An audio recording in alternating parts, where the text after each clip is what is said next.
l'école primaire et maternelle bilingue Noula de la fondation FAPEFE au quartier Hawaï à Yaoundé, c'est une double célébration qui s'est tenue ce mercredi 31 mai 2023. La semaine mondiale d'action pour l'éducation SEMAE édition 2023 et le départ en vacances des élèves.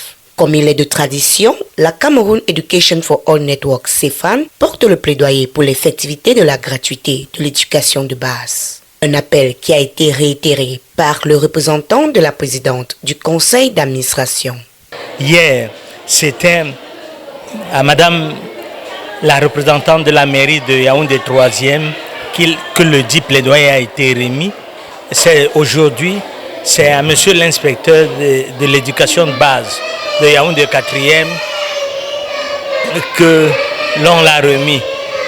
Ainsi, on espère que le préscolaire sera gratuit au Cameroun dans les années à venir. C'est l'espoir que le CEFAN n'a jamais cessé de formuler dans le cadre de ce plaidoyer qu'il mène depuis toujours.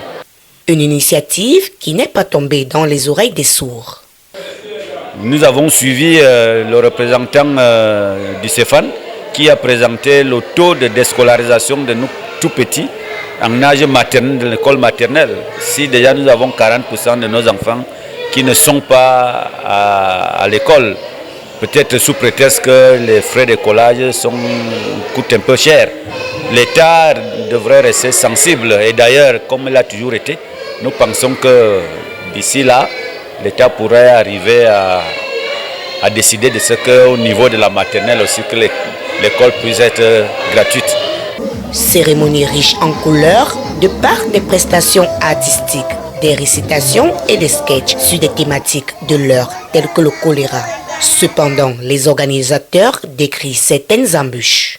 Tout ce que nous on pourra demander à nos partenaires, c'est multiplier ce genre d'activités et d'octroyer les fonds à temps pour permettre que les activités se passent sereinement parce que chaque année, cette activité étant capitale est toujours prise à la dernière minute. Au sein de la fondation FAPEFE, il y a des volontaires qui militent pour la promotion d'une éducation de qualité. Profiter de cette opportunité qu'on peut avoir nous en tant que bénévoles, en tant que volontaires étrangers, et collaborer avec d'autres associations, d'autres groupes scolaires comme comme le groupe scolaire de Noula. Et il me semble que c'est une belle opportunité pour les enfants, pour les volontaires, pour tous ceux en fait qui sont prêts à accepter un échange multiculturel et pluridisciplinaire aussi. Il faut dire que pour cette édition, le thème choisi était « Décoloniser le financement de l'éducation, appel à l'action du sommet sur la transformation de l'éducation sur le financement ».